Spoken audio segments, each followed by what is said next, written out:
Session ஆரம்பிக்கலாம். Let's start. Palms over the lap facing the ceiling. Spine erect. We'll be chanting the vibrant Om 3 times. Take a normal breath in, breathe out. Take a deep breath in and let go. Or chanting Om.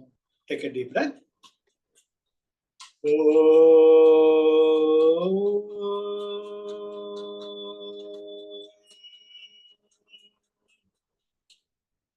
Another deeper breath.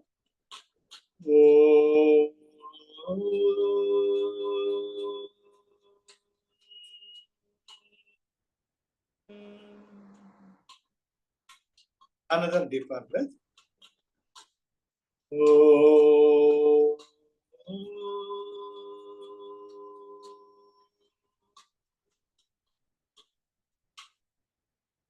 Slowly and gradually open your eyes. எல்லோருக்கும் வணக்கம். நம்ம இப்ப Thirukkural session ஆரம்பிக்கலாம். இது வரைக்கும் 23 session அழகா நடந்துருந்தது. இன்னைக்கு 24வது. நம்ம அறத்துப்பால் இருக்கிறாம பாயிரையல் முடிச்சாச்சு. இப்ப இல்லறவியல்ல வரிசையா வந்துட்டு இருக்கும்.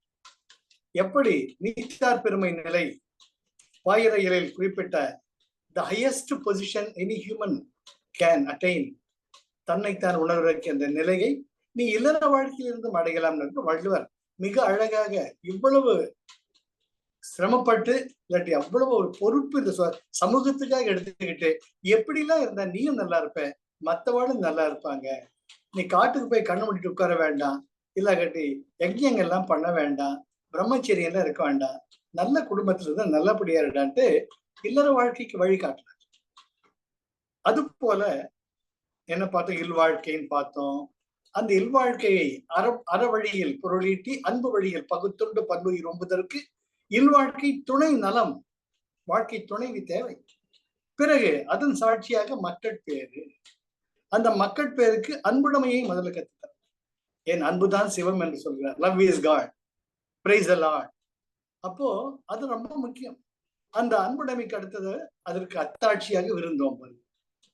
விருந்தோம்பல் செய்யறச்ச அதை இனிவியா கூறுதல், இனியவை கோரல். அப்ப நமக்கு பல பேர் ஹெல்ப் பண்றச்ச செய் நன்றி அறிதல்.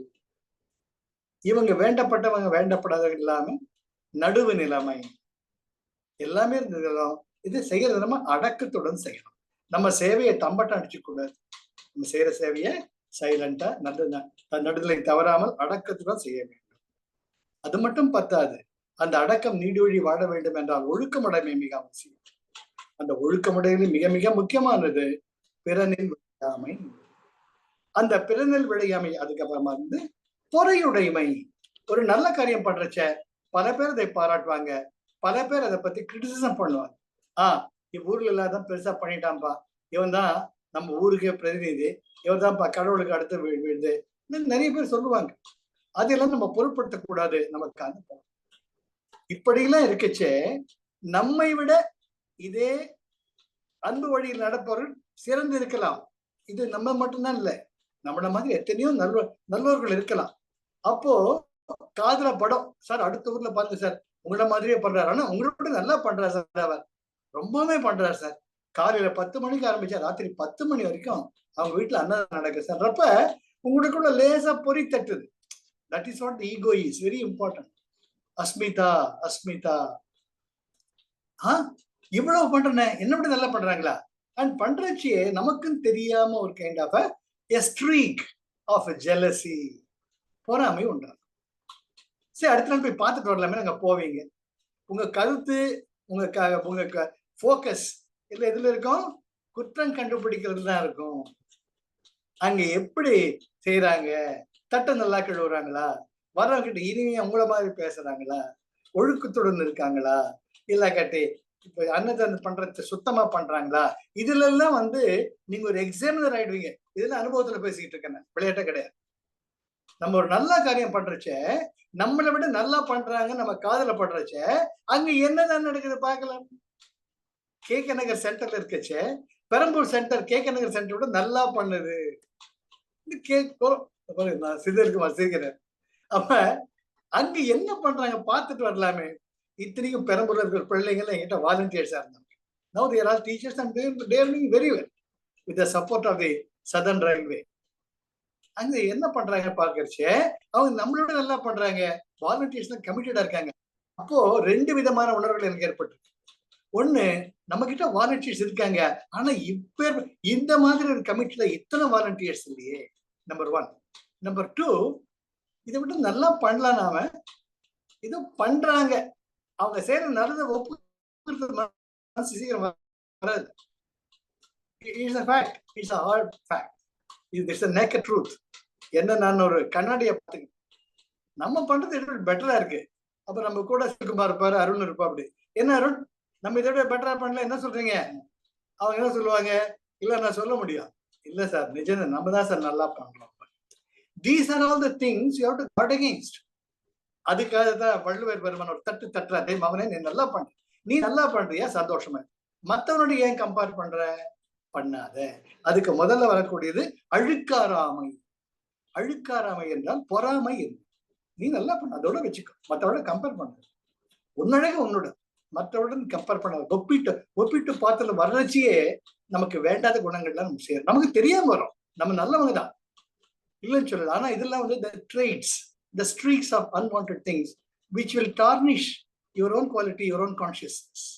அதுதான் நம்ம பாக்குறோம். அதாவது எவ்வளவு அழகா திருவள்ளுவர் நம்மளை வழி நடத்தினா இருப்பாங்க. அழுக்காராமை, பொறாமை வேண்டாம்.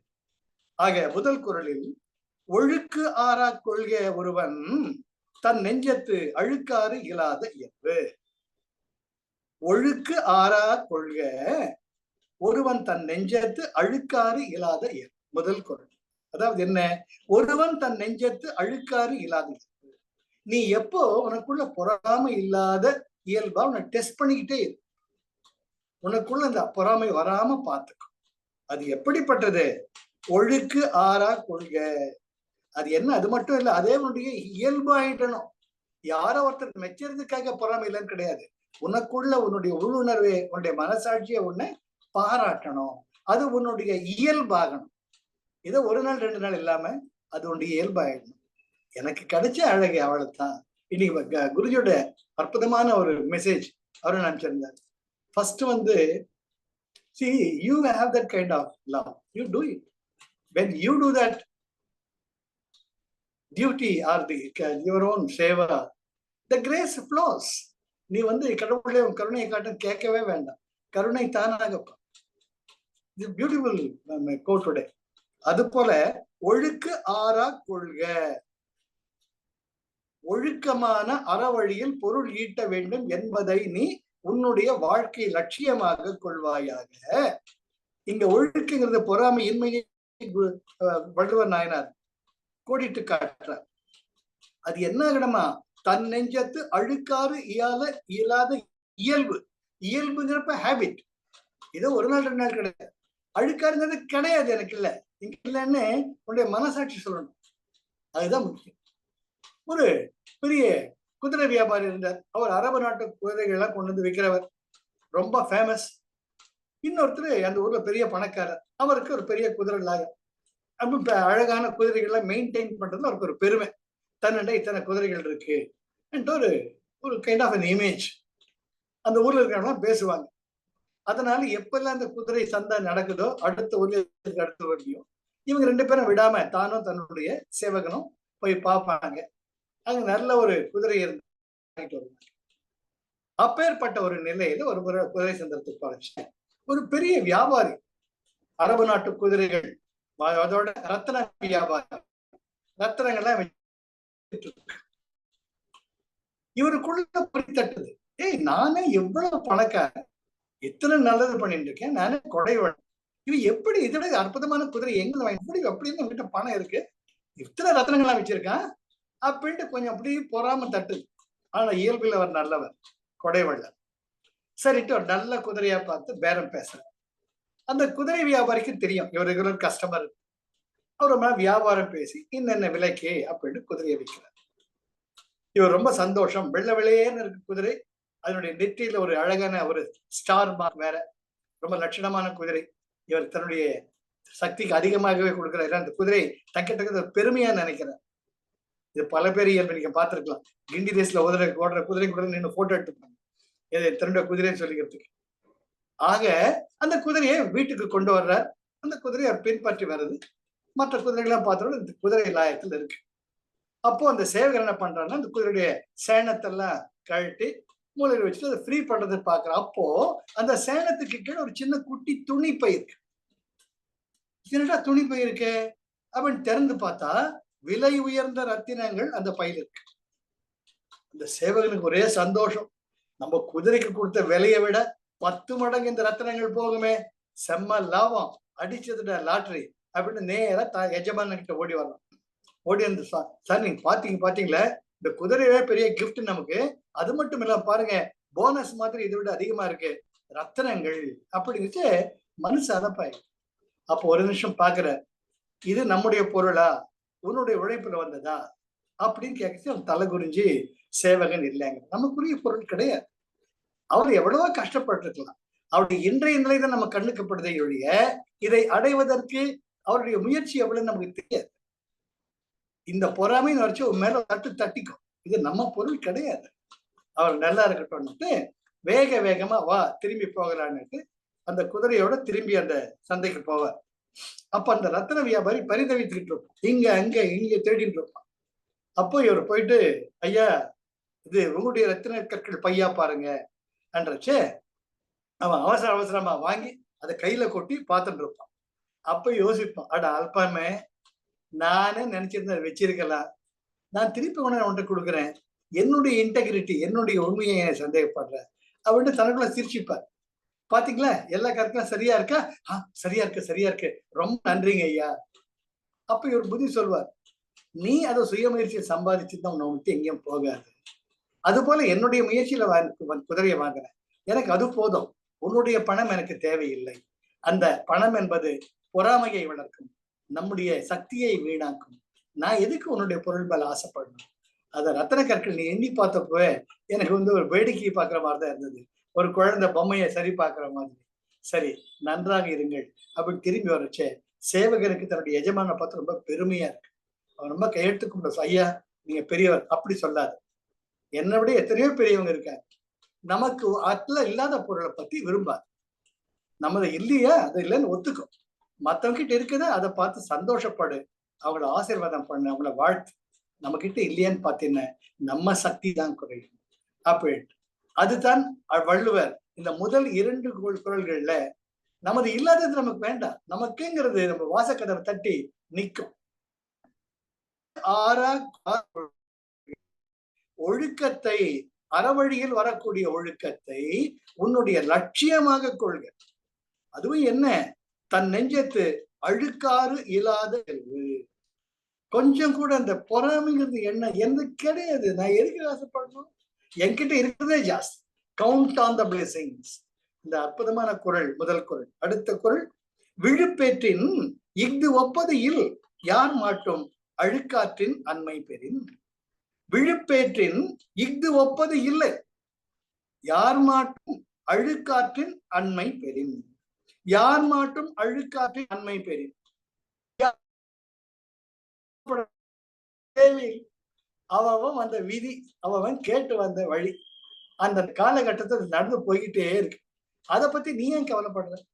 அது போல அழுக்காற்று யார் மாட்டும் அழுக்காற்றின் அண்மை பெறின். அழுக்காறுனா பொறாமை. பொறாமை இல்லாத குணத்தோட நீ எல்லார்கிட்டையும் பழகின, எப்பவுமே அப்படி இருந்தீன்ன, விழுப்பேற்றின் இஃது ஒப்பது இல்லை. விழுப்பு என்றால் உயர்வு, ஒழுக்கம். இதை விட சிறந்த ஒழுக்கம் வேறு எதுவுமே கிடையாது. அவங்க கிட்ட இருக்குதா அதை வாழ்த்திக்கிட்டு போய்கிட்டே இருக்கு. யார் மாட்டும் அழுக்காற்றின் நன்மை பெரிய. அருணுன்னா அருணுக்கான தனி அழகு இருக்கு, செந்தில்குமார்னா செந்தில்குமார் தனி அழகு இருக்கு. அது போல ஒவ்வொருக்கும் தனி அழகு இருக்கு. நல்லா இருங்க வாழ்த்திட்டு போயிட்டு இருந்தா நமக்கு நல்லது, அவங்களுக்கு நல்லது. விழுப்பேற்றின் இஃது ஒப்பது இல்லை. விழுப்பேற்றின்னா இதை விட உயர்வான குணமானது வேற எதுவும் கிடையாது. ஒரே ஒரு நிமிஷம் யோசிச்சு பார்த்தோம்ல, இது எனர்ஜி ஷிஃப்ட். இதை குறித்து ரொம்ப அழகா சொல்லுவார். The joy and generosity, everything has got a positive note and negative note. எல்லாத்துக்குமே பாசிட்டிவ் போல் இருக்கு, நெகட்டிவ் போல் இருக்கு. இப்ப நம்முடைய மணிப்புரகம், நம்முடைய நேவல் பாயிண்ட் நம்முடைய தொப்புள் எடுத்துக்கிட்டா the energy center that is known as a solar plexus, அதுதான் மணிபுரகம். அந்த மணிபுரகத்தினுடைய பாசிட்டிவிட்டி வந்து ஜாய் அண்ட் ஜெனராசிட்டி. எப்படி எப்படி ஹாப்பி புத்தான்னு சொல்லுவாங்க, அந்த தொப்பை பெருசா இருக்கும். அதே போல கிறிஸ்துமஸ் தாத்தாம்பாங்க, வயிறு பெருசா இருக்கும். தட் ரெப்ரசன்ட்ஸ் தி பிராணா. விநாயக பெருமான் தொப்பை வந்து தட் இஸ் ஃபுல் ஆஃப் பிராணா, ஆதார சக்தி. அதனால தான் அவ்வளவு பெரிய தொப்பை இருக்கு. அதை வந்து ஒரு பாம்பால அவர் முடிச்சு போட்டிருப்பார். The point is, the underlying point is, the Kundalini energy is under the control of the ஆதார கணபதி. அதாவது மூலாதார கணபதிங்கிறது தொப்பை பெருசா இருக்கு. So always your solar plexus, உங்க நேவல் பாயிண்ட் தான் your power house. That is the UPS of the body. அதுதான் gut feeling அப்படிம்பாங்க. எது ஒன்று நடச்சா வயிற்ற கலக்கிற மாதிரி இருக்கும். முதல்ல உங்களுடைய பிரெயின் வந்து only secondary. It is only the CPU. It's only a processing unit. Whereas the energy source is your navel point. அதனுடைய positivity is Joy and generosity. சந்தோஷம் வருது என்ன சொல்ற, நம்ம வயிறு குலுங்க சிரிக்காருங்க அவரு அப்படிமா. எப்படி முழுமையா நமக்கு குலுங்கி குலுங்கி சிரிக்கிறச்சே the energy expands. அந்த மாதிரி நேரங்கள்ல அப்பா கிட்ட அம்மா கிட்ட ஒரு அப்ளிகேஷன் போட்டு வைங்க. அப்பா ஒரு கார் வாங்கினப்பா, அப்பா ஒரு bike வாங்கினப்பா, வாங்கிக்கூடா அப்படின்பா. So when you are full of joy, you become generous. Get the point? That is how we are made. That is how each and every human being is made. அது பேசிட்டே போலாம். அது energy shift. அது தனியா பேசியிருக்காரு, குருஜி சொல்லியிருக்காரு, இதை பத்தி நிறைய பேசியிருக்காரு. And the negativity is greed and jealousy. Greed and jealousy. பேராசை பொறாமை. பேராசை வந்தா வயிறு எரியுது, வயிற்றெரிச்சல், அவனை பார்த்தாலே வயிறு எரியுது பாம்பு. Once again, it is a negative pole of your Manipuraga, solar plexus. And jealousy, பொறாமை. என்கிட்ட நம்மகிட்ட இருக்க, என்கிட்ட நான் இருக்க, வைத்தறிச்சல். ஆக ரெண்டுமே வந்து positive. So when you focus on the positive, the energy shift will happen. இதுதான் நம்ம முதல் ரெண்டு குறள்ல அற்புதமா நம்முடைய திருவள்ளுவர் சொல்றார். முதல் குறள், ஒழுக்கு ஆறாக கொள்க ஒருவன் தன் நெஞ்சத்து அழுக்காறு இல்லாத, பொறாமையே இல்லாத அந்த நல்ல குணத்தை வளர்த்துக்கோங்க. அதுதான் உங்களுடைய ஒழுக்கத்திற்கான உயர்ந்த லட்சியம். அடுத்தது, விழுப்பேற்றின் இஃது ஒப்பது இல்லை, யார் மாட்டும் அழுக்காற்றின் நன்மை பெரிய. யார் மாட்டும் அழுக்காற்றின் நன்மை பெரிய. எனக்கு என்னையா, நீ வந்த வழி சந்தோஷமா இரு, ஹாப்பியா இரு, போயிட்டே இருக்க நீங்க பாட்டுக்கு. அது விழுப்பேற்றின் இஃது ஒப்பது இல்லை, இதை விட உயர் வர்றது எதுவுமே கிடையாது. இது இரண்டு குறள்களில் அழுக்காரியின்மையின் உயர்வை திருவள்ளுவர் கூறுகிறார். மூன்றாவது குறள், அரண் ஆக்கம் வேண்டாதான் என்பான், பிறன் ஆக்கம் பேணாது அழுக்காறு அறுப்பான். அரண் ஆக்கம் வேண்டாதான் என்பான், பிறன் ஆக்கம் பேணாது அழுக்காறு அறுப்பான். அரண் ஆக்கம் வேண்டாதான் என்பான். அறவழியில் இருந்தால் நமக்கு நன்மை எல்லாம் கிடைக்கும். போடா, இன்னைக்கு தவம் இருந்தா நல்லது வருது போல, நீ வேற போவியா, இன்னைக்கு கிடைச்சதா ஜாலியா இருடா. கண்டதே காட்சி கொண்டதே கோலம் என்ற வாழ்க்கை நிலையில் இருப்பவர்கள், அதாவது அறவழியை பின்பற்றாதவர்கள், பிறன் ஆக்கம் பேணாது அழுக்கறுப்பா. பிறன் ஆக்கம் பேணாது, மத்தவங்க நல்லா இருந்தா அவனுக்கு பொறுக்காது, மத்தவனுக்கு நல்லா இருந்தா பொறுக்காது. பிறன் ஆக்கம், பிறனுடைய உயர்வை, பிறனுடைய செல்வ செழிப்பை பேணாது, அதை விரும்பாது அழுக்க அறுப்பான், அவன் மேல பொறாமப்படும்.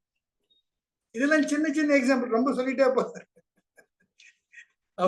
ஆட்டோனிங் சென்டர்லயே வந்து எதிர் பிளாட் ஒரு பொண்ணு, அது பேர் வேணாம், தினம் அழும், அப்பா இந்த மாதிரிப்பா இந்த மாதிரிப்பான்னு.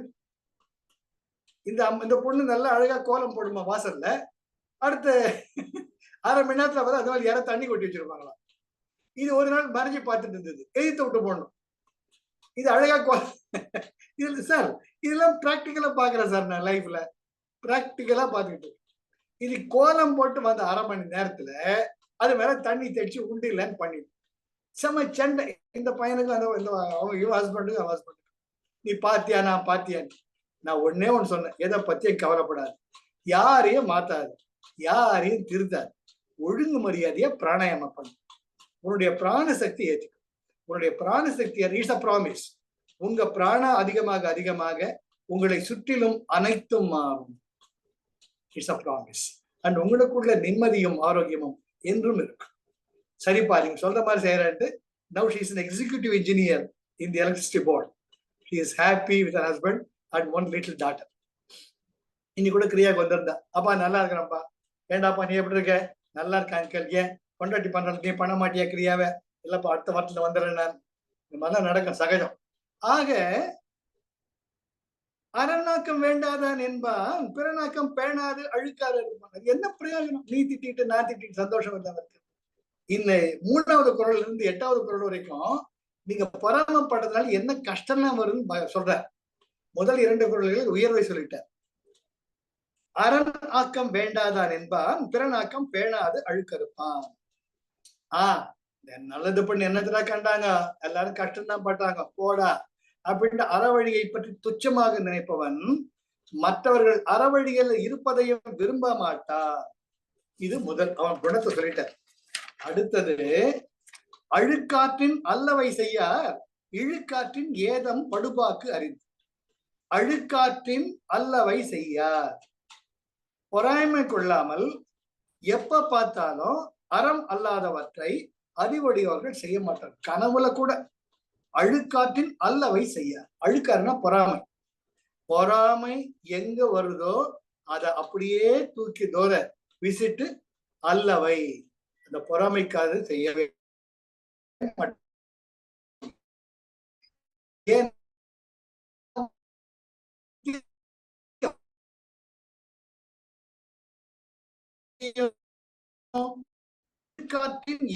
ஏதம்னா துன்பம். நீ துன்பத்தை தேடி போக வேண்டாம், துன்பம் உன்னை தேடிட்டு வரும், காலிங் மேல அடிச்சுட்டு வரும். அப்புறம் கேப்ப எனக்கு மட்டும் ஏன் இப்படி நடக்குது, உன் தப்ப மறந்துடுவாங்க. நிறைய பேர் பாக்குறேன், அவங்க செஞ்சதான் மறந்துடுவாங்க. இன்னைக்கு கஷ்டம் வந்த பாருங்க, இன்னைக்கு கஷ்டத்தை பத்தி தான் பேசுவாங்க. ரொம்ப அழகா சொல்றார் திருவள்ளுவர், அழுக்காற்றின் அல்லவை செய்ய. அறவழியில் நடப்பவர்கள் பொறாமை என்பது இம்மி அளவேனும் இருக்காமல் இருந்தால் அதை அவர்கள் செய்யவே மாட்டார். ஏனென்றால் இழுக்காற்றின் அறவழியில் இல்லாததை செய்தால், அதாவது பொறாமைப்பட்டால், ஏதம் படுபாக்கு அறிந்து. தான் ஏதம் என்றால் துன்பம் நிச்சயமாக வரும் என்பதை அறிந்திருப்பதனால் அவர்கள் பொறாமை சம்பந்தப்பட்ட எதையுமே உள்ளத்தில் கொள்ள மாட்டார். கூடவே வாங்க. அடுத்தது, அழுக்காறு உடையார்க்கு அது சாலும் ஒன்னார் வழுக்கியும் கேடு என்பது. அழுக்காறு உடையார்க்கு அது சாலும் ஒன்னார் வழுக்கியும் கேடு என்பது. ஒன்னார் வழுக்கியும், ஒன்னார்னா பகைவர், நம்மோட ஒத்து வராதவங்க பகைவர்கள். வழுக்கியும்னு தவறி கூட. அழுக்காறு உடையவர்களுக்கு பகைவர்களுக்கு கேடு செய்ய வேண்டும் என்பதே இல்லை. அதாவது மற்றவனுக்கு தப்பு செய்யணும், அவனை கஷ்டப்படுத்தணும்னு சொல்லி கொடுக்கவே வேணாம். அது தானாவே அவங்கிட்ட இருக்கான். என்ன சட்டிலா சொல்றாரு பாருங்க. அதாவது பொறாமைங்கிற குணம் நம்மை எங்கெங்கேயோ இழுத்துட்டு போயிடும். நீங்க கண்ணை முழிச்சு திரும்பறதுக்கு முன்னாடி எங்கேயோ சறுக்கி இருப்பீங்க. இந்த குறள் அற்புதமான குறள். ஒன்னார் வழுக்கியும் கேடு என்பது. அழுக்காறு வந்துச்சுன்னா வேண்டப்பட்டவன் வேண்டப்படாதவன் கிடையாது. ஒன்னார்னு திருவள்ளுவர் சொல்றார். இங்க வேண்டப்பட்டவன் கூட வேண்டப்படாதவன் ஆயிடும். இன்னும் தமிழ்ல கிராமத்தை சொல்லுவாங்க, வேண்டாத பொண்டாட்டி கைப்பட்டா குத்தம் கால் பட்டா குத்தம். அது போல முன்ன நாள் ஃப்ரெண்டா இருந்தா கூட அவன் புது கார் வாங்கினான, அந்த கார் பளபளன்னு இருந்துச்சுன்னு இவனுக்கு மட்டும் எங்க பணம் வந்து அச்சிருப்பானோ அந்த உடனே அந்த ட்ரெஸ்ஸஸ் பொறாமை வரும். அதுதான் வள்ளுவர் சொல்றார், ஒன்னார் வழுக்கியும் கேடு என்பது. ஒன்னார்ன நேத்து வரைக்கும் வேண்டப்பட்டவனா இருந்தான், இன்னைக்கு அவன் இதோ வாங்கிட்டான் புதுசா, இவன் ஆசைப்பட்டது உடனே எனக்கு போறான், அவன் கெட்டவன் ஆயிட்டான். இத வாழ்க்கையில பாக்குறமா இல்லையா? ரொம்ப அப்படியே ஃப்ரெண்ட்ஸ் அப்படியே ரத்தம் நகமும் சதையும் போல அப்படி இருக்கிறவங்க எல்லாம் கொஞ்சம் செல்வ செழிப்புற உயர்வு தாழ்வு வந்தா அவனுக்கு என்னப்பா அப்படின்ட்டு ஒதுக்கிடுவாங்க, பிரிஞ்சிடுவாங்க. அந்த நட்புங்கிறது அர்த்தம் இல்லாம போகும். அதுதான் ஒன்னார் வழுக்கியும் கேடு என்பது. அதாவது நமக்கு வேண்டப்படாதவர்கள் பகைவர்கள் வழுக்கியும் கேடு என்பது. அதாவது தானாக தீங்கு செய்யணும் நீ நினைக்க வேணாம். வழிக்க நீ நினைப்புல கூட வேணாம், நீ ஆட்டோமேட்டிக்கா செய்யறதுல தீமையாயிடும். அது coming with me the subtle point.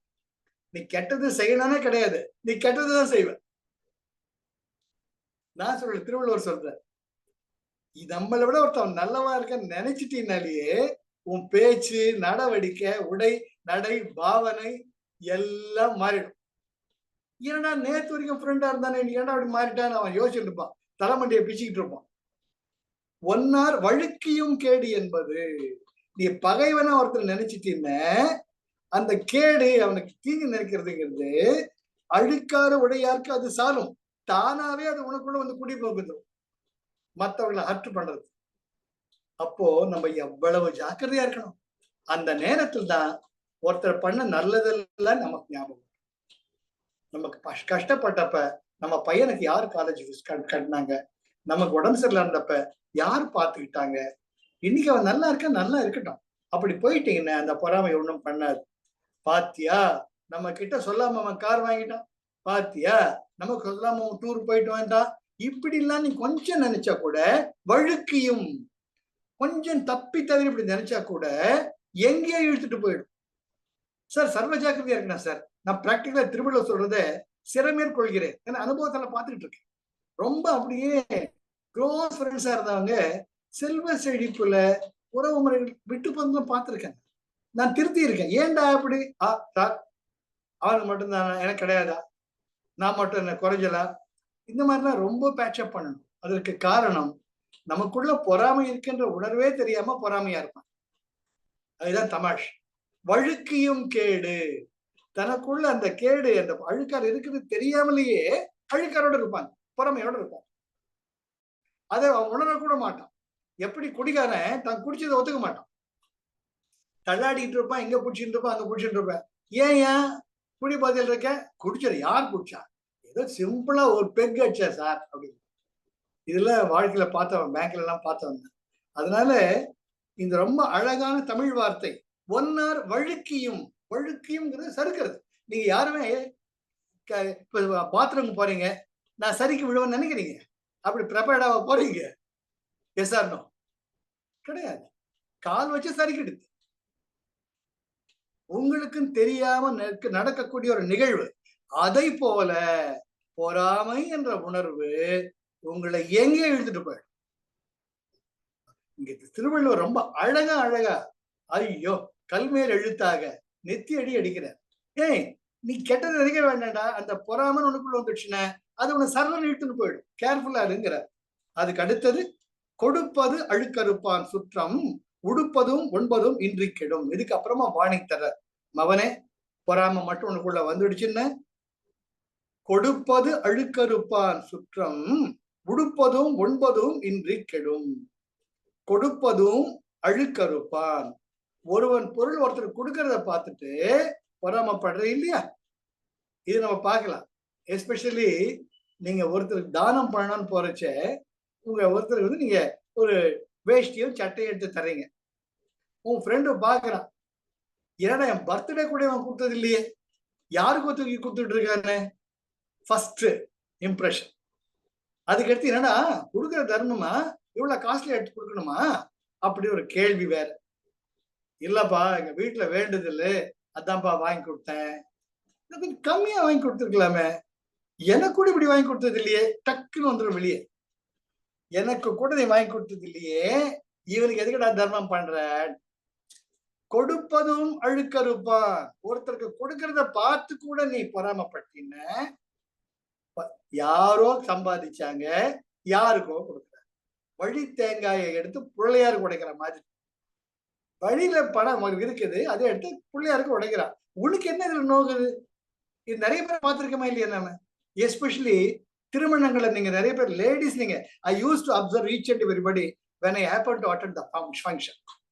இந்த மாதிரி திருமணம், இந்த மாதிரி காட்சியில போறச்சு அந்த மனித இயல்பை பார்த்து, அதுல ஆணுன்னு கிடையாது, பெண்ணுன்னு கிடையாது, வித்தியாசமே கிடையாது, ஆம்பளை உடம்பு பொம்பளை உடம்பு தான். ஆனால் அந்த நுண் உள்ளுணர்வை பார்க்கறச்ச நல்லா கிளியரா தெரியும். தன்னுடைய தட்டுல எடுத்து போட்டுப்பான், பக்கத்து வீட்டு தட்டு பக்கத்து ஃப்ரெண்டு தட்டை பத்தி கேர் பண்ண மாட்டான், தட்டை எடுத்து கூட கொடுக்க மாட்டான். கர்டசி. கொடுப்பது அழுக்கறுப்பான். ஒருவன் மற்றவருக்கு செய்யக்கூடிய நன்மையை பார்த்து கூட பொறாமைப்படக்கூடியவன் அவனுக்கு என்ன கதி வருங்கிறாரு. சுற்றம் உடுப்பதும் உண்பதும் இன்றி கெடும். யோ, உடுக்கிறதுக்கு துணி இல்லாம சாப்பிடுறதுக்கு சாப்பாடு இல்லாம நீ சாவடாங்கிற. திருவள்ளுவர் இந்த மாதிரி சபிச்சு நான் பார்த்ததே கிடையாது. யாரோ ஒருத்தர் யாருக்கும் நல்லது பண்ணிட்டு போற, நீ அதை பாராட்டாது, கவனம் இருக்கலாம். இல்ல அதை பத்தி பராமப்பட்டு ஒரு கமெண்ட் வேற. அப்படிலாம் இருந்தீன நீ மட்டும் கிடையாதுடா மடையா. உன் சுற்றம் நீ 7 தலைமுறைக்கும் சாப்பாடு தண்ணி ட்ரெஸ் இல்லாம கஷ்டப்படுவீங்கன்ட்டு அது நான் கண்கூட பார்த்துட்டு இருக்கேன். இருக்கு. இதுக்கு அத்தாரிட்டியா நீங்க பாத்தீங்கன்னா ஷிரடி பாபாவுடைய தத்தாத்திரேயர் தான் நீதி தேவன். அவர் எவ்வளவு கூட கருணையோடு இருக்கிறோ அவ்வளவு யமராஜன் மாதிரி நிலைநாட்டுவார். நீ ஒருத்தர் தீங்கு பண்ணின அதுக்குன்னு அனுபவிச்சுதான் ஆகணும். அது எந்த மாதிரி காம்ப்ரமைஸும் கிடையாது. Only when you surrender, the grace will flow. நான் செஞ்சது தப்பு, இனிமேல் இப்படி செய்ய மாட்டேன், என்னை காப்பாத்துக்க நீங்க கதறினீங்கன்னா தான் நீங்க பாபா கிட்ட கருணை எதிர்பார்க்க முடியும். நான் இப்படிதான் இருப்பேன், நீ செய்யறது செய்யணும். சரிடா அவனே, சாப்பாடு குடிக்க தண்ணிக்கு இல்லாம சாப்பிடாம. இதெல்லாம் பிராக்டிக்கலா பார்த்துட்டு இருக்கேன் நான். கொடுப்பது அழுக்கறுப்பான். ஒருத்தர் கொடுக்கறத பார்த்துட்டு உங்க வயிற்றுச்சுல. அப்படி இருந்தீங்க சுற்றம் உடுப்பதும் உண்பதும் இன்றி கெடும். நீ மட்டும் கிடையாது, உன்னை சார்ந்தவங்க எல்லாருக்குமே உன்னோட எவன் தான் உறவு வச்சிருக்கானோ அவனுக்கு கூட உடுக்க துணி கிடைக்காது, சாப்பிடுறதுக்கு சாப்பாடு கிடைக்கும். இதை விட கொடுமையான சாபம் இருக்க முடியுமா? சித்தர் பெருமான் வள்ளுவர் பெருமான் சொல்றார். அடுத்தது, அவ்வித்து அழுக்காறு உடையானை செய்யவன் தங்கையை காட்டிவிடும். அவ்வித்து அழுக்காறு செய்யவள், அவ்வித்து அழுக்காறு உடையானை செய்யவள் தவ்வையை காட்டு. செய்யவள் மகாலட்சுமி. செந்தாமரை மலரில் செந்தாமரை மலரில் எழுந்தருளி இருப்பவள். தவ்வையை தன்னுடைய அக்காவை மூதேவி. யார? அவ்வித்து அழுக்காறு உடையானை. அவ்வித்துன்னு பொறுக்காம, மற்றவன் நல்லதை பார்த்து பொறுக்காம பொறாமை படுறவன திருமகள் அவனை விட்டு நீங்கி விடுவாள். அதுக்கு பதிலா நீ போய் அவனை கவனிச்சுக்கோன்ட்டு மூதேவி அனுப்பிச்சிருவாங்க. என்ன திருவள்ளுவர் என்ன அழகா சொல்றாரு சார். அவ்வித்து அழுக்காறு உடையானை. மத்தவங்க கிட்ட பொறுக்கலையே அவனுக்கு, ஐயோ ஐயோ ஐயோ வைத்தறிச்சல் படுறான். உடையானை செய்யவள் நீங்கி, செய்யவள் போயிடுவாங்க, மகாலட்சுமி தானா போயிடுவாங்க. தவ்வையை காட்டிவிடும். அக்கா இவனை கொஞ்சம் கவனிச்சுக்கோன்ட்டு மூதேவியை குடிக்கொள்ள செய்யும். ரொம்ப அழகான திருக்குறள். இதெல்லாம் பார்க்கணும். என் பொறாமைப்படுறதுனால எங்க தமிழ்வாதர் சொல்லுவாரு, அதாவது கணேசன் தமிழ்வாதர், நாங்க 7ஆம் கிளாஸ் படிக்கிறச்சு 8ஆம் கிளாஸ் படிக்கிறச்சு, பொறாமை இதே மாதிரி அந்த அழுக்காராமை பத்தி திருக்குறள் தான். அப்ப பொறாமை போர்ட்ல எழுதி போட்டு இத திருப்பி படிடாம மொள்ள படிடாம பொறாமையை திருப்பி படிச்சு போங்க, படிங்க. மயிரா போ, மயிரா போ. நீ பொறாமப்பட்டின நீ மயிரா போயிடுவ. தலையில இருந்து விழுந்த மயிரை எடுத்து ஒட்டை வச்சுக்க முடியாது. அது தொடப்பத்தலை தொடச்சி குப்பை தொட்டில் தான் போகணும். அந்த மாதிரி உன்னிலை ஆகிவிடும். எனக்கு தமிழ் இன்னைக்கு ஞாபகம் இருக்கு. இன்னைக்கு 75 வயசு ஆகுது. 12 வயசுல கேட்ட இந்த தமிழ் வாத்தியாரத்தை இன்னைக்கு ஞாபகம் இருக்கு. பொறாமை திருப்பி படிடாபார், மயிரா போ. மத்த மேல நீ பொறாமப்பட்டின நீ மயிரா போயிடுவ. தலையின் இழிந்த மயிரனையர். அது எதுக்குமே வேலையில போயிடுவேன். நீ இந்த சமூகத்துக்கும் உருப்பட மாட்ட, குடும்பத்துக்கும் உருப்பட மாட்ட, நீயே உருப்படும். அதுதான் இவர் கொஞ்சம் பாலிஷா சொல்றார். அவ்வித்து அழுக்காறு உடையானை செய்யவள் தங்கையை தவ்வையை காட்டிவிடும். தவ்வைன்னா அக்கா. செய்யவள் மகாலட்சுமி அவனை விட்டு போயிட்டு மூதேவி குடிக்கொள்வாள். இதுதான் நான் படிச்சது 7ஆம் கிளாஸ்ல. 8வது திருக்குறள். அழுக்காறு என ஒரு பாவி திருச்செற்று தீயொழி வைத்துவிடும். அழுக்காறு என ஒரு பாவி திருச்செற்று தீயொழி வைத்துவிடும். அழுக்காறு என ஒரு பாவிங்கிற, அழுக்காறு பொறாமைப்படுறதே ஒரு பாவி, அதுவே ஒரு பாவி. அந்த பாவியை என்கரேஜ் பண்ணாது. என்ன ஆகும்? திருச்செற்று, செற்றல் வெற்றி கொள்ளுதல். அதாவது மகாலட்சுமியை நீக்கி செல்வத்தை அழித்து தீயுழி, தீயுழி நரகம், தீயுழி உய்த்து விடும். டே மவன, உன்னை விட்டு செல்வம் மட்டும் போகாதுடா, நீ நரகத்துக்கு தாண்டா போவ. அது என்னவா? அதனாலதான் அழுக்கார ஒரு பாவிங்கிற. அழுக்காறு என ஒரு பாவி திருச்செற்று தீயுழி உய்த்து விடும். அதனால அழுக்காறு என்பது இல்லாமல் இருப்பது மிக மிக மிக உயர்ந்த ஒரு குணம். வரும், தப்பு கிடையாது. மனுஷனாகப்பட்டும் பொறாமை வரும், இல்லைன்னு சொல்லல. ஆனா உடனே அதை தலையில தட்டி, அவன் சம்பாதிச்சான், அவன் தலையெடுத்து நல்லா இருக்கான், அவன் நல்லா இருக்க வச்சு பொறாமப்படுறியே, அவன் கெட்டு பாரிச்சாங்க ஹெல்ப் பண்றியா? நீ எத்தனை பேர் ஃபேமிலியில பார்த்துட்டு இருக்கேன், நல்லா வாழ்ந்த கெட்ட குடும்பம். நீ இன்ஜினியரிங் படிக்கதான் காலேஜ் ஃபீஸ் கட்ட முடியல, நீ போய் கட்டுறியா? கட்டலையே, நீ வேடிக்கை பார்த்துட்டு தானே இருக்க. இதெல்லாம் நடைமுறைகளை பார்த்துட்டு இருக்கேன். ஒருத்தருடைய கஷ்டத்துக்காக நம்ம தோல் கொடுக்கணும், அவன் தான் உண்மையான நண்பன். ஆக அன்னைக்கு பார்த்த பொறாமப்பட்ட, இன்னைக்கு அவர் கஷ்டப்படுறாரு, ஏன் ஹெல்ப் பண்ண மாட்டேங்கிற? சில இதில் நான் இன்டைரக்டா கேட்பேன், ஃபர்கெட் அபௌட். எனிவே, ஆக 3வது குறள் முதல் 8வது குறள் வரை அழுக்காற்றினால் வரக்கூடிய துன்பத்தை மிக தெளிவாக துல்லியமாக வள்ளுவர் போன்றார் சொல்லுகிறார். அதுக்கு அடுத்தது 9, 10ல நீ மட்டும் அழுக்காராமை, அந்த பொறாமை இல்லாம இருந்தா எவ்வளவு உயர்வா ஏற்படாட்டு மறுபடியும் தூக்கி வச்சு பேசுறார். முதல் 2 குறள்களே எப்படி அழுக்காராமை மிக உயர்ந்தது என்பதை நிரூபித்தார், சொன்னார். 3வது 8வது வரைக்கும் அழுக்காரினால் வரக்கூடிய 5 குறள் 3, 4, 5, 6, 7, 8, 6 குறள் 6 குறள்ல சொல்ற எவ்வளவுதான் ஒரு படுவாய், நீ மட்டும் இல்லடா, உன் சொந்தக்காரங்க, உன் பரம்பரை எல்லாமே போயிடா, ஜாக்கிரதையா இருடான்னு கிவ்ஸ் வார்னிங் ஆல்சோ. அண்ட் 9, 10ல நீ மட்டும் அழுக்காராமை இப்ப இயல்பா கொண்டு வந்துக்கோ, எவ்வளவு ஜோரா இருப்படாங்கிற. அது என்ன? அவ்விய நெஞ்சத்தான் ஆக்கமும் செவ்வியான் கேடு நினைக்கப்படும். அவ்விய நெஞ்சத்தான் ஆக்கமும். ஒரு பொறாமை நிறைய இருக்கு, அவன் மேல ஒரு பொறாமை உனக்கு தானா வருது, அவன் செல்வத்தை பார்த்து பொறாமை வருதுன்னு வச்சுக்கோ. செவ்வியான் கேடு, நான் எவ்வளவோ நல்லது பண்ணிருக்கேன், எனக்கு ஏன் கடவுள் என்ன மட்டும் வறுமையில வச்சிருக்காரு, எனக்கு மட்டும் ஏன் வருமானத்தை கொடுக்கல? இந்த ஒருத்தருக்குள்ள ஒரு நேரம் இல்லாட்டிட்டு ஒரு நேரம் வரும். என்னை விட கம்மியா படிச்சிருக்கான், என்னை விட கம்மியான குவாலிபிகேஷன், என்னை விட குறைவான சமூக அந்தஸ்து, இதெல்லாம் இருந்து இன்னைக்கு ரொம்ப பெரிய செல்வந்தனா இருக்கான், நான் எவ்வளவோ பிறகு நல்லது பண்ணிருக்கேன், எப்படி எப்படியோ பண்ணிருக்கேன், எனக்கு மட்டும் நான் என் கஷ்டம் அப்படின்ட்டு நொந்து பறைச்ச வள்ளுவர் சொல்றார், இந்த பாருடா, அதுக்காக கழுக்காருன்னு நினைச்சுக்காத, அவரவர்கள் விதி வழி வரக்கூடிய கர்ம வினை, என் கர்ம வினை நினைச்சு அது ஏத்துக்கிட்டு என்ன, உங்ககிட்ட பொறாமை இருக்காது, உங்ககிட்ட நிம்மதி தானா. என்ன அழகான பொருள். அதாவது ஒரே பக்கம் சேம் சைட் கோல் போடாம வரும், நீ நல்லவனா இருந்தா கூட உனக்கு கஷ்டம் வரும். அப்ப என்ன நினைச்சுக்கோ, இந்த கஷ்டம் நான் பொறாமை இல்லாம இப்படி நல்ல குணத்தோட இருந்து கூட எனக்கு கஷ்டம் நினைக்காத, உன் கர்ம வினையை நீ தான் தீக்கணும்.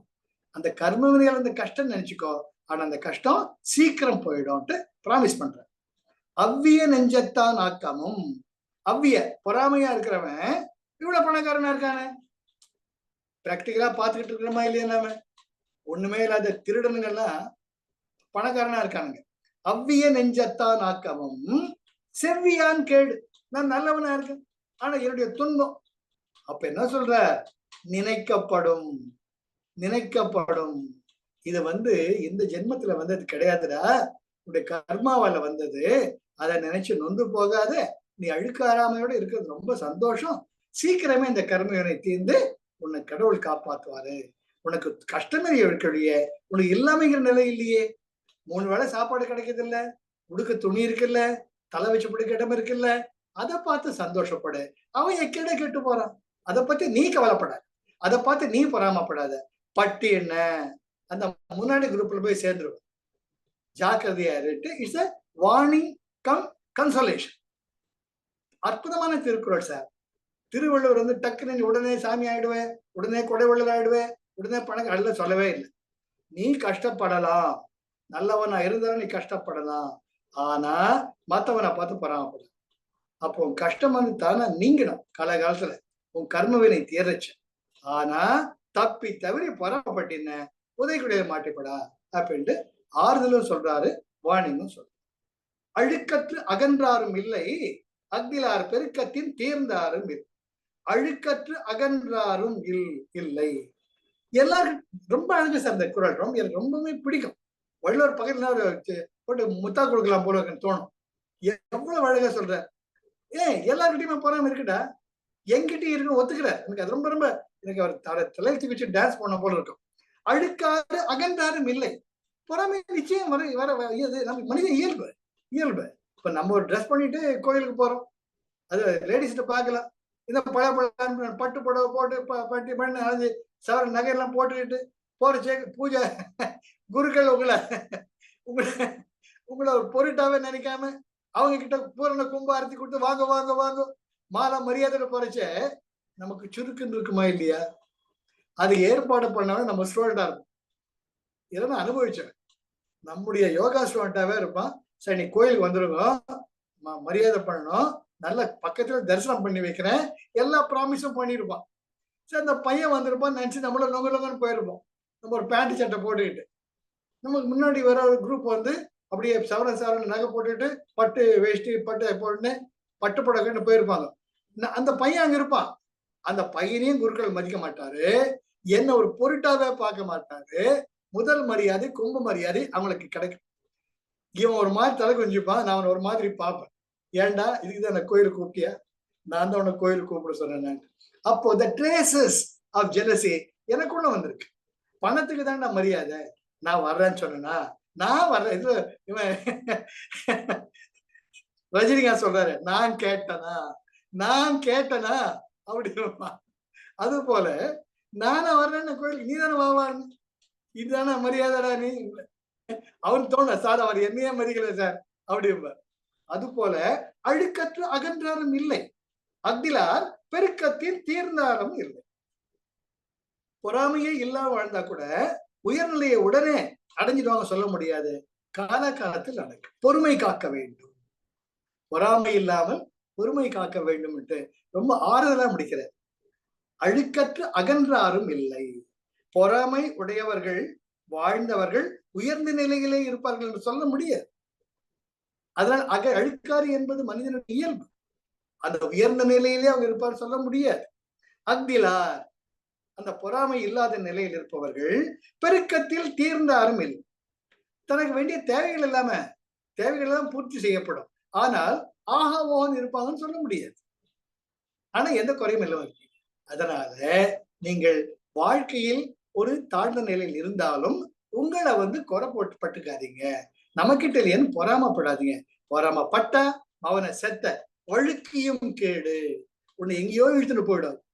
ஜாக்கிரதையாயிட்டு அற்புதமா திருவள்ளுவர் இந்த 10வது குறளை ஆக 9, 10 குறள்களில் வள்ளுவர் ஆறுதலும் கூறி நம்மை செம்மைப்படுத்துகிறார்.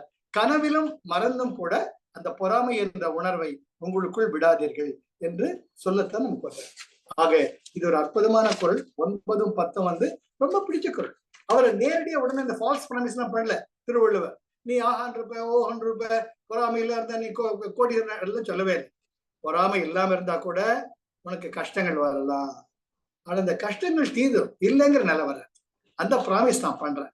ஆனா மத்தவனை பார்த்த பொறாமப்படும் பட்ட செத்தடவான்ட்டு ஆறுதலும் கூறி நம்மை அணைக்கவும் செய்கிறார்.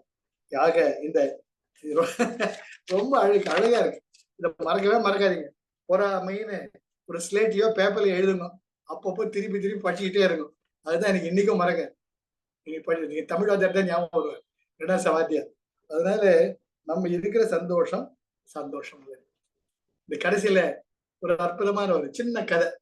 இது எல்லாருக்குமே தெரிஞ்சிருக்கும். நம்ம ஹைஸ்கூல்ல படிச்சதுதான். ஹைஸ்கூல்லயோ எலிமெண்டரி ஸ்கூல்லயோ ஒருத்தர் விறகு வெட்டி இருப்பார். அவரு தினம் காட்டுக்கு போய் வளர்ந்த கட்டைங்கெல்லாம் வெட்டி ஒரு இது மாதிரி விறகு சுமையை கட்டின வித்துட்டு அதுல பழக்கம் நடத்திட்டு இருப்பார். அவங்க காலையில போனா சாயங்காலம் வருவார். அப்படி ஒரு முறை ஒரு பெரிய கட்டைய தன்னுடைய கோடாலியால வெட்டிக்கிட்டு இருக்கச்ச அந்த கோடாலி முனையில அந்த கோடாலி இருக்குல்ல, அது தவறி கிணத்துக்குள்ள விழுந்து. ஐயோ என்னுடைய வாழ்நாளே போச்சு, இந்த கோடாலியை நம்பிதான் என் வாழ்க்கையே இருக்கு, நாளைக்கு எப்படி என் ஜீவனத்தை நடத்துவேன். அப்போ அந்த தேவதை ரொம்ப சந்தோஷமா வருவாங்க. பார்த்துட்டு, ஏன் மகனே ஏன் வருத்தப்படுற, என்ன ஆச்சு உனக்கு சொல்லு, அம்மா நான் தீர்த்து வைக்கிறேன். அம்மா இந்த மாதிரி கோடாரி நம்பிதான் வாழ்க்கையே இருக்கு, தினம் விறகு போய் வித்தாதான் எனக்கு காசு, பொண்டாட்டி பிள்ளைகளை காப்பாற்ற முடியும், அந்த கோடாலியே கிணத்துல விழுந்து விடுத்தோமா. அப்படியா, சரி கவலைப்படாது அடுத்த நொடி கிணத்துக்குள்ள இருந்து தண்ணியில இருந்து ஒரு அற்புதமான தங்க கோடாரியை கொண்டாந்து கொடுப்பாங்க. இதுதானே உன் கோடாரி? இல்லம்மா இது எந்த கிடையாதுமா, இது யாருது எந்த கிடையாது எந்த. அப்புறம் மறுபடியும் போயிட்டு ஒரு வெள்ளி கோடாரி கொண்டாந்து கொடுப்பாங்க. இதுதானே உன்னது? இல்லம்மா இது இல்லம்மா எந்த இல்லம்மா அப்படின்னு.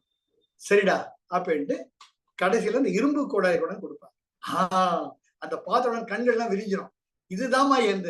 அம்மா கோடானு கோடி நன்றின்ட்டு காலில் விழுந்து வணங்குவான். அவன் சொல்லுவா, மகனே உன்னுடைய உண்மையை நான் மெச்சுக்கிறேன், இந்த 3 நீ வச்சுக்கிட்டு சந்தோஷமாயிரு அப்படின்னு அந்த வனதேவதை போயிடுவான்.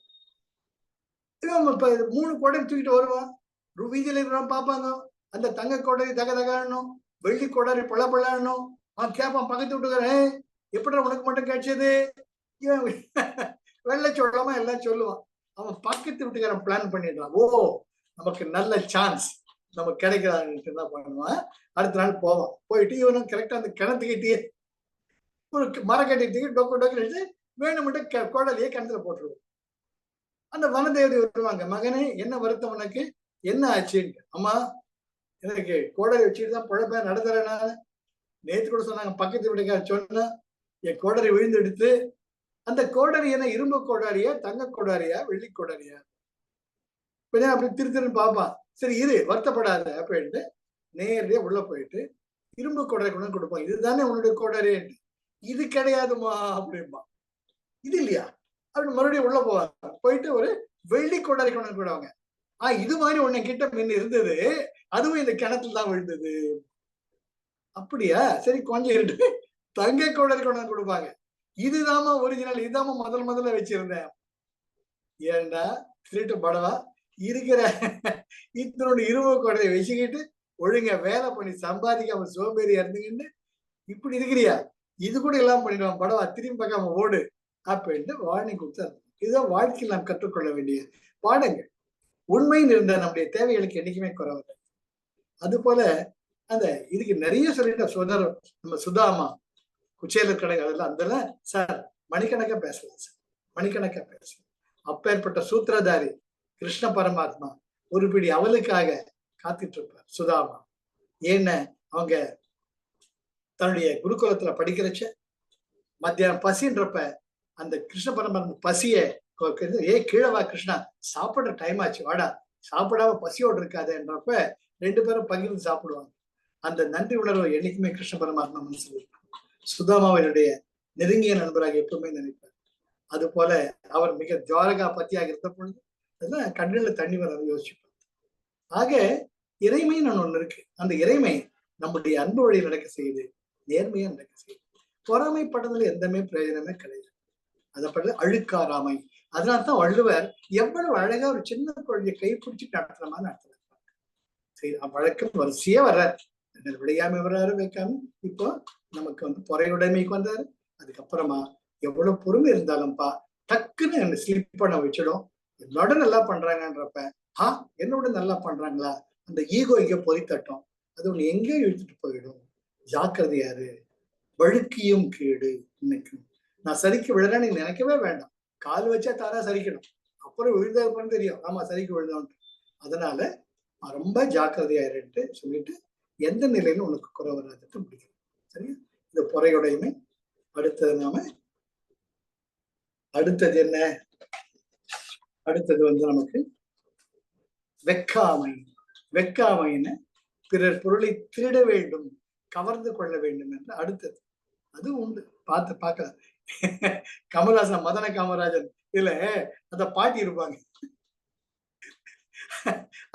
அந்த வெள்ளி செல்ல பெட்டின்னு இருக்கும். கமல்ஹாசனும் பேசுறதுக்கு டக்குன்னு காணாம போயிடும்.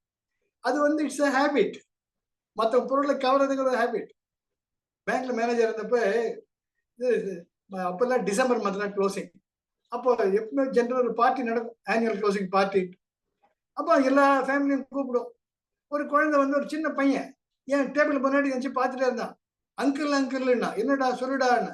இந்த மாதிரி எங்க வீட்டுல நிறைய இருக்குது அங்கிள்னா. ஏன்னா பேப்பர் வெயிட். சின்ன குழந்தை கபடம் தெரியாது. அவர் சொல்ற இது போல எங்க வீட்டுல நிறைய இருக்குது அங்கிள்ங்கிறான். என்னடா பண்ற, விளையாடுகிற அங்கிள், நாங்க யார் கொண்டாந்து, எங்க அப்பா தான் கொண்டாந்து கொடுக்குறாரு. நான் நினைச்சாட அல்பன்னு பேப்பர் வெயிட் கூட ஒருத்தர் எடுத்துட்டு போவான் பேங்க். இது மாதிரி பார்த்தது. Life is love, life is Joy, life is enthusiasm. Thank you, Arun. Thank you for the opportunity. Jai Gurudev. Jai Gurudev. Anything you want to share? Jai